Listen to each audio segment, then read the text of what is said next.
बम बम बश, बम बम बश। जरा सोचिए, एक घना बिल्कुल अंधेरा जंगल, रात का सन्नाटा, और अचानक से ये भयानक मंत्रोच्चार हवा में गूंजने लगता है। ये सिर्फ कोई आम आवाज नहीं है, ये असल में मौत की एक ऐसी दस्तक है जिसने सदियों से एक पूरे के पूरे गांव को अपने खौफ में जकड़ रखा है। तो चलिए, बिना किसी देरी के इस रहस्य में गहराई से उतरते हैं। आज के इस एक्सप्लेनर में हम देखने वाले हैं कि कैसे एक 400 साल पुराना खौफनाक श्राप और हमारी आज की आधुनिक विज्ञान की दुनिया आपस में टकराते हैं। एक तरफ है बीरमपुर का वो अनसुलझा रहस्य और दूसरी तरफ है एक ऐसा पौराणिक अमृत जिसके बारे में कहा जाता है कि वो जीवन दे सकता है।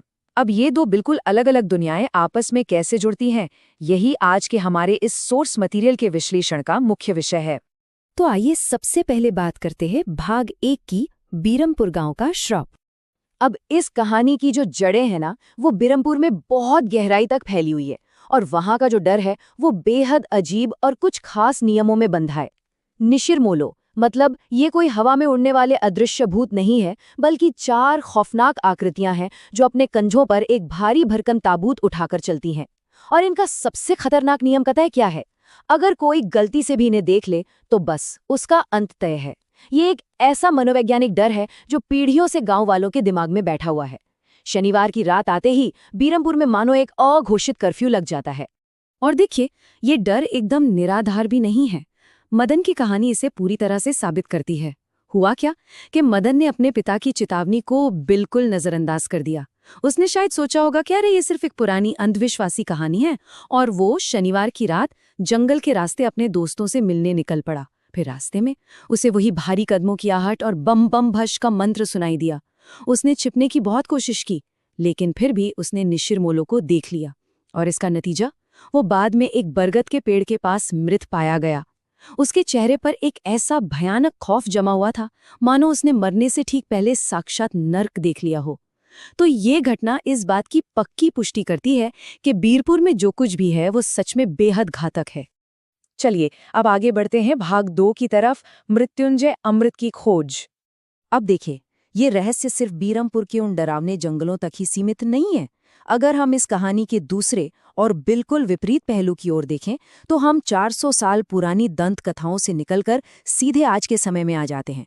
एक तरफ तो वही खौफ से भरा बीरमपुर है और दूसरी तरफ है दिल्ली की एक एकदम आधुनिक चमकदार साइंस लैब, जहां मेघना और इशिता नाम की 2 शोधकर्ता प्रोफेसर जयदेव के अंडर एंटीडोट्स पर काम कर रही हैं। तर्क और विज्ञान की ये दुनिया बीरमपुर के उन अंधविश्वासों से पूरी तरह से अलग नजर आती है।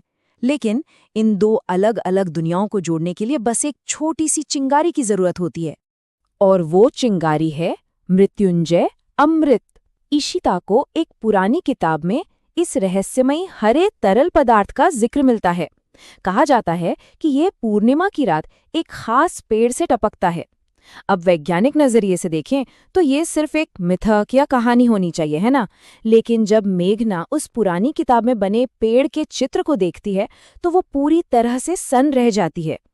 तो यहाँ पर समझने वाली सबसे महत्वपूर्ण बात यह है कि इस पूरी यात्रा में हर किरदार का अपना एक अलग छिपा हुआ मकसद है। मेघना बीरपुर जाने के लिए इसलिए राजी होती है क्योंकि वो किताब वाला पेड़ बिल्कुल वैसा ही है जिसे वो रोज अपने भयानक सपनों में देखती है। एक ऐसा सपना जहां एक विशालकाय पक्षी उसका पीछा करता है। वहीं दूसरी तरफ इशिता को सिर्फ विज्ञान में दिलचस्पी है। वो इस अमृत का परीक्षण करना चाहती है ताकि अपने प्रोफेसर को शांत रख सके। और जब वे बीरपुर पहुंचती हैं तो उनकी मुलाकात होती है अनुज से, जो गांव के मुखिया का बेटा है। वो इन शहरी लड़कियों को इम्प्रेस करने के चक्कर में अपने ही परिवार से झूठ बोलने को तैयार हो जाता है। ये जो इनके निजी इरादे हैं ना, यही इन्हें एक बहुत बड़े और भयानक खतरे की ओर धकेल रहे हैं।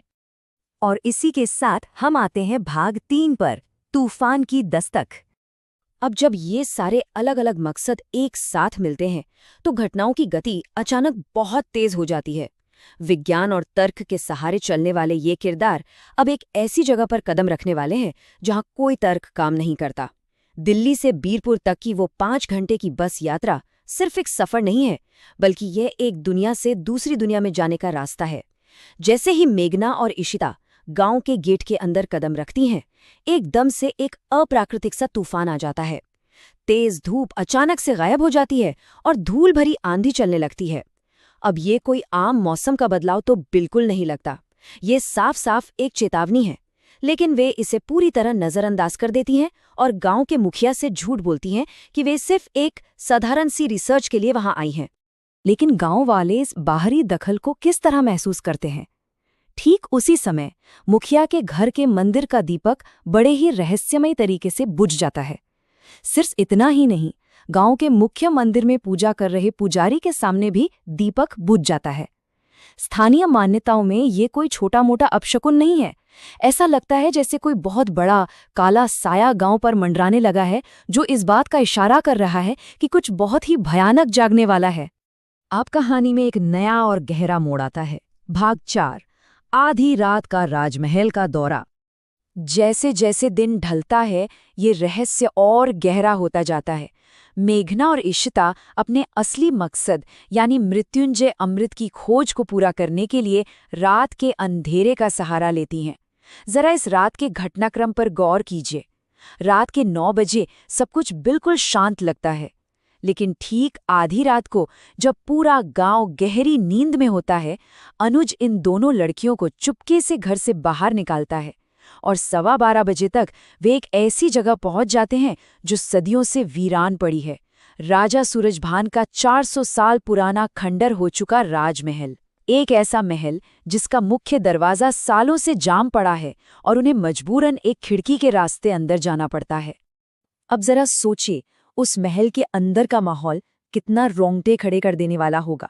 मेघना, जो शहर से आई एक आम लड़की है, उसे अचानक इस 400 साल पुराने महल का कोना कोना जाना पहचाना क्यों लगने लगता है? उसे एक बहुत ही अजीब सा देजावू होता है, मतलब जैसे उसने ये सब पहले भी देखा हो। और तभी उस खाली और सुनसान महल के अंधेरे गलियारों में भारी जूतों की चहलकदमी की आवाजें गूंजने लगती हैं। कोई तो वहां है जो दिखाई नहीं दे रहा है। और अब हम पहुंचते हैं इस कहानी के सबसे रोमांचक और खतरनाक मोड़ पर। भाग 5, ताबूत का जागना। ठीक उसी पल जब महल के अंदर वो 400 साल पुराना अतीत दस्तक दे रहा होता है, गांव के बाहर कुछ ऐसा होता है जो मानो सीधे नर्क से निकलकर आया हो। वो खौफ वापस आ गया है। बम बम बश, बम बम बश। तेज आंधी के बीच ये भयानक आवाज पूरे गांव को चीरती हुई निकलती है। मुखिया, जो गहरी नींद में सो रहा था, वो झटके से उठ बैठता है। पुजारी घबराया हुआ भागता है। निशिर मोलो, जो कई सालों से सोए हुए थे, वे अचानक जाग उठे हैं। और सोचिए, ये सिर्फ कोई इत्तेफाक तो नहीं हो सकता कि जिस रात शहर से 2 अजनबी उस शापित महल में घुसे हैं, बिल्कुल उसी रात मौत का ये ताबूत फिर से गांव की सड़कों पर निकल पड़ा है। उधर जंगल के किनारे बैठे 2 जुआरी, संपत और कप्ता, वो अचानक इस खौफ का शिकार बन जाते हैं। लाल चमकती आंखों वाले वो चारों निशर मोलो एकदम से उनके सामने आकर रुक जाते हैं। और फिर वो होता है जिसकी शायद किसी ने कल्पना भी नहीं की थी। उन जीवों के कंधों पर रखा वो भारी भरकम ताबूत अचानक खुल जाता है। उसके खुलते ही अंदर से एक ऐसी खौफनाक चीख निकलती है जो पूरे के पूरे बीरमपुर गांव को थर्रा देती है। तो अब आकर सारी कड़ियां इसी एक बिंदु पर टिक जाती हैं। आखिर उस ताबूत के अंदर ऐसा क्या है जिसने ऐसी भयानक चीख पैदा की? क्या वो सच में मृत्युंजय अमृत है या फिर कुछ और? और सबसे बड़ा सवाल, मेघना, जिसका विज्ञान की दुनिया से ताल्लुक है, उसके उन अजीब सपनों और उस 400 साल पुराने राजमहल के बीच आखिर क्या गहरा संबंध है? इन 2 दुनियाओं का ये टकराव हमें किस खौफनाक सच की ओर ले जा रहा है? ये एक ऐसा रहस्य है जो वाकई सोचने पर मजबूर कर देता है। इस एक्सप्लेनर से जुड़ने के लिए आपका बहुत बहुत धन्यवाद। और हाँ, हमेशा याद रखें, कभी-कभी पुरानी लोक कथाएं सिर्फ कहानियां नहीं होती।